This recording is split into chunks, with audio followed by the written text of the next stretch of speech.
Hello everyone. ఈరోజు మనం పరమాన్నం ఎలా తయారు చేసుకోవాలో చూద్దాం. నేను చెప్పే పరమాన్నం ట్రై చేస్తే చాలా టేస్ట్ బాగుంటుందండి. మీరు కూడా కంపల్సరీ ఒకసారి ట్రై చేసి ఎలా ఉందో నాకు చెప్పండి. నేను ఇక్కడ 1 కప్పు బియ్యం తీసుకున్నానండి. 1 కప్పు బియ్యానికి అరకప్పు పెసరపప్పు అనేది తీసుకున్నాను.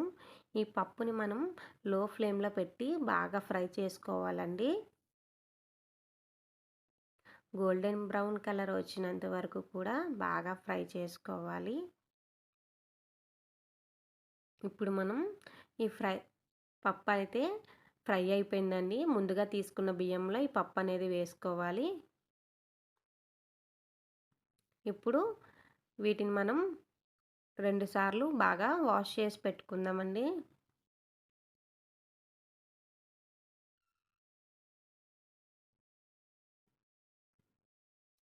ఇదిగోండి బియ్యం అయితే కడిగి పెట్టుకున్నాను. మనం 1 కప్పు బియ్యం తీసుకున్నాము కాబట్టి 5 కప్పుల నీళ్ళు అనేవి వేసుకోవాలండి. ఇదిగోండి మీరు ఏ కప్తో అయితే తీసుకున్నారో ఆ కప్తో వేసుకోండి. 1:5 అండి. ఇదైతే మీరు గుర్తుపెట్టుకోండి. అప్పుడు మనకి పరమాన్నం కన్సిస్టెన్సీ అనేది నీట్‌గా వస్తుంది. ఇప్పుడు ఇదంతా కూడా ఒకసారి బాగా మిక్స్ చేసుకొని ఒక అరగంట పాటు అయితే వీటిని నానబెడుతున్నానండి. బియ్యం బాగా నానితే మనకి పరమాన్నం తొందరగా ఉడికిపోతుంది. అందువల్ల నేను ఒక అరగంట పాటు వీటిని నానబెడుతున్నాను.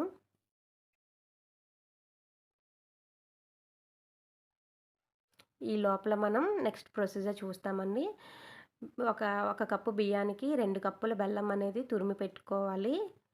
ఇంకా మనకి కొద్దిగా ఇలాచీ పౌడర్ కూడా కావాలి కదండీ. కొద్దిగా యాలకులు, పంచదార వేసి మిక్సీ పట్టుకున్నాను. ఈ విధంగా అవుతుంది. ఇప్పుడు మనం దీన్ని ఒక డబ్బాలో వేసుకొని మనకి ఎంత కావాలో అంత యూజ్ చేసుకుందామండి. ఒకేసారి మనం ఇలా చేసి పెట్టుకుంటే మనకి ఎప్పుడు కావాలంటే అప్పుడు మనం వీటిని యూజ్ చేసుకోవచ్చు. బియ్యం అయితే ఆల్మోస్ట్ నానిపోయాయండి. ఇప్పుడు మనం స్టవ్ మీద పెట్టుకొని బియ్యం ఉడిగేంత వరకు కూడా చూద్దాం.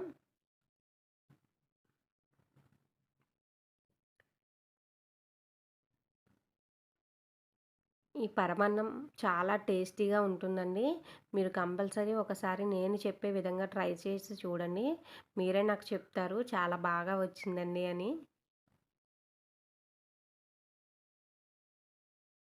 బియ్యం అయితే పొంగొచ్చాయండి. ఇప్పుడు మనం కొద్దిగా పాలు అనేవి యాడ్ చేసుకోవాలి ఇందులో.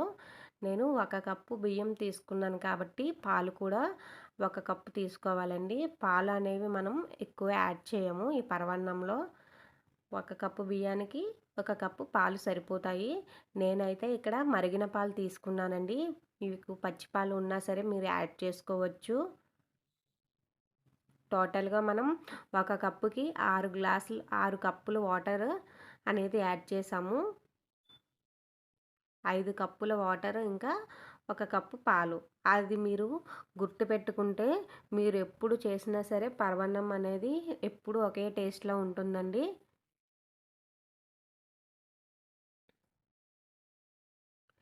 ఆ బియ్యం అనేవి ఈ పాలలో బాగా ఉడకాలి. చూడండి చూపించిన విధంగా.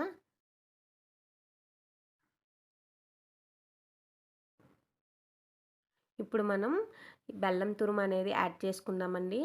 1 కప్పు రైస్‌కి 2 కప్పుల బెల్లం అనేది యూజ్ చేస్తున్నాను. మీరు తక్కువ స్వీట్ తింటే 1.5 కప్పు బెల్లం అయితే సరిపోతుందండి.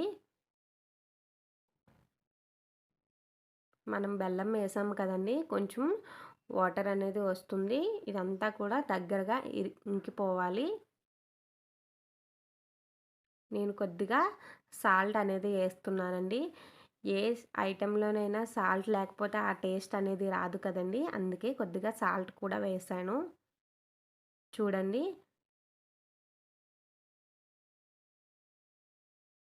ఇంకా కొద్దిగా బెల్లం అనేది కరగాలి మనకి. ఇదంతా కూడా దగ్గరగా అయిపోవాలండి. ఈ పద్ధతిలో చేస్తే పరమాన్నం ఎవ్వరు చేసినా సరే చాలా టేస్టీగా ఉంటుందండి. కొద్దిగా ముందు చేసి పెట్టుకున్న యాలకుల పౌడర్ కూడా వేసాను. చూడండి పరమాన్నం ఆల్మోస్ట్ అయిపోయింది. ఇప్పుడు మనం పైన డ్రై ఫ్రూట్స్ అనేవి వేసుకుందాం. ముందుగా ఒక పాత్ర వేడి చేసుకొని 2 స్పూన్ల నెయ్యి అనేది వేసుకున్నానండి. ఇది నేను ఇంట్లో చేసి పెట్టుకున్న నెయ్యి. మీకు ఇంట్లోనే నెయ్యి ఎలా తయారు చేసుకోవాలా కావాలంటే డిస్క్రిప్షన్‌లో వేసాను, చెక్ చేయండి. కొద్దిగా జీడిపప్పులు అనేవి వేసుకున్నానండి. స్ డ్రై ఫ్రూట్స్ వేపేటప్పుడు ఫ్లేమ్ అంతా కూడా సిమ్‌లోనే పెట్టుకోండి. సిమ్‌లో పెట్టి వేపుతున్నాను. ఇంకా కొద్దిగా కిస్మిస్ అనేవి యాడ్ చేశాను. ఈ 2 కూడా సిమ్‌లో పెట్టి బాగా వేపుకోండి. అంతేనండి. ఫ్రై అయిపోయాయి కదా! ఇప్పుడు మనం ముందుగా తీసి పెట్టుకున్న పరమాన్నంలోకి ఇవి యాడ్ చేసేసుకుందాం. అంతేనండి. ఎంతో ఈజీ అండ్ టేస్టీ పరమాన్నం రెడీ అండి. నేను చెప్పే పద్ధతిలో మీరు కంపల్సరీ ఒకసారి ట్రై చేయండి. మీకు డెఫినెట్‌గా నచ్చుతుంది. మీకు ఈ వీడియో గనక నచ్చినట్లయితే ప్లీజ్ లైక్ చేసి, షేర్ చేసి, సబ్స్క్రైబ్ అనేది చేసుకోండి. Thanks for watching.